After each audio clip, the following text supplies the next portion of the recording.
இப்போது fish masala fry பண்ண போகிறோம். இது என்னென்னா, மீன் எப்போது ஒரே மாதிரி இல்லாமல் கொஞ்சம் வெரைட்டியாக செஞ்சு பார்ப்போம். மீன் இது வந்து கொடுவாவில் சின்ன மீன். அதை நடுவில் இப்படி 2 பக்கமும் கீறிக்கோங்க. நல்லா அந்த கட் கொடுத்தீங்கன்னா அப்போ தான் உள்ளே அந்த மசாலா இறங்கும். இதுக்கு கொஞ்சம் மிளகுத்தூள் எடுத்துக்கோங்க. இது ஒரு லெமன் புளிஞ்சு வச்சுருக்கேன். அது லெமன் ஊற்றிக்கோங்க, லெமன் ஜூஸு. அப்புறம் மஞ்சத்தூள். இது 3 போட்டு நல்லா மீனை மீனில் நல்லா ஊறுற அளவுக்கு தடவி வச்சுக்கோங்க, பெசரி வச்சுக்கோங்க.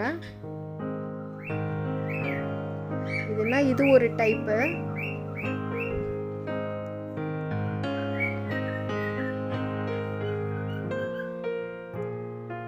நல்லா இந்த மாதிரி தடவிட்டிங்கன்னா அந்த லெமனில் மஞ்சத்தூளில் மிளகுல ஒரு 5 to 10 minutes ஊறிடும். அப்புறம்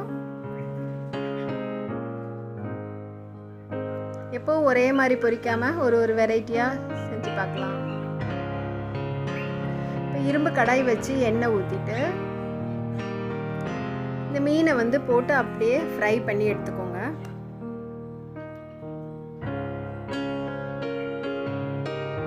2 மீனாக நான் உடையாமல் போட்டு ஃப்ரை பண்ணி எடுத்துருக்கேன்.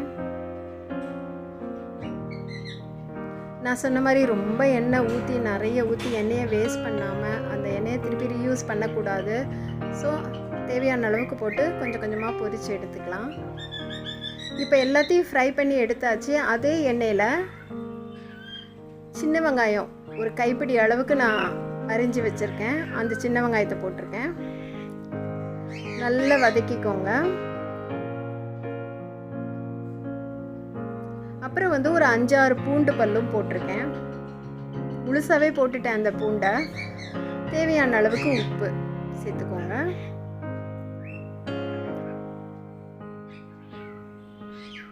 இப்போ 2 தக்காளி, 2 தக்காளி பெருசாக இருந்தால் 2 தக்காளி, சின்னதுன்னா ஒரு 3 எடுத்துக்கோங்க. எவ்வளோ தொக்கு வேணுமோ அவ்வளோக்கு பண்ணிக்கோங்க. போட்டுட்டு இப்போ 2 ஸ்பூன் தனியாத்தூள், 1 ஸ்பூன் மிளகாய் தூள் போட்டிருக்கேன். நல்லெண்ணெய் ஊற்றுறேன் கொஞ்சம். ஏன்னா ஃபஸ்ட்டு நம்ம ரீஃபைண்ட் ஆயிலில் தானே பொரித்தோம். ஸோ அந்த எண்ணெயை மீதியில் நம்ம இதை வதக்குறோம். ஸோ நல்லெண்ணெய் கொஞ்சம் சேர்த்துக்கலாம். இப்போ இந்த மீன் பெசர்னதில் மீதி இருக்க அந்த லெமன், அந்த மிளகுத்தூள் இருக்குல்ல அந்த கிண்ணத்தில், அதை தான் ஊற்றிருக்கேன் லாஸ்ட்டாக. இப்போ கொஞ்சம் தண்ணி சேர்த்துக்கோங்க. ஏன்னா ரொம்ப ஊற்றாதீங்க, திக்காக இருக்கணும் அந்த தொக்கு. கருவேப்பிலை போட்டுக்கோங்க. தேவைக்கு கொஞ்சம் தண்ணி சேர்த்துக்கோங்க, ரொம்ப வேண்டாம்.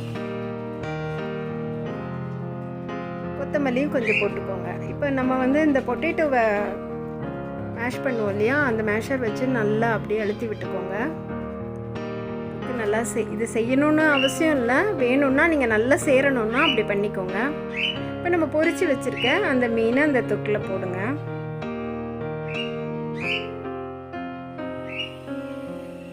இது ரசம், சாம்பார் வச்சு அதுக்கு சைடிஷ்ஷாக வச்சா சூப்பராக இருக்கும். எப்பவும் ப்ளெயினாக பொரிக்காமல் இப்படி கூட நம்ம செஞ்சு சாப்பிட்லாம்.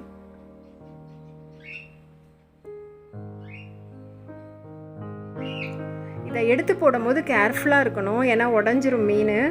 அதனால நல்லா அந்த ஷார்ப்பான கரண்டி வச்சு மெதுவாக எடுத்து அப்படி இப்படி திருப்பி போட்டு அந்த மசாலா சேர்கிற அளவுக்கு நம்ம சிம்மில் வச்சு அடுப்பை வைக்கணும். இப்போ நான் மேலே லைட்டாக தேங்காய் எண்ணெய் தெளிச்சிருக்கேன் வாசனைக்கு. கொஞ்சமாக பாருங்கள், அழகாக அந்த மசாலா அந்த மீனோட சேர்ந்துடுச்சு. அவ்வளோதான், சூப்பராக இருக்கும். சாம்பார், ரசம் இல்லை ப்ளெயினாக இது வச்சு கூட ஒரு ஏதோ ஒரு பருப்பு லைட்டாக கடைஞ்சிட்டு கூட நம்ம சாப்பிட்லாம். ட்ரை பண்ணிவிட்டு சொல்லுங்கள். தேங்க்யூ.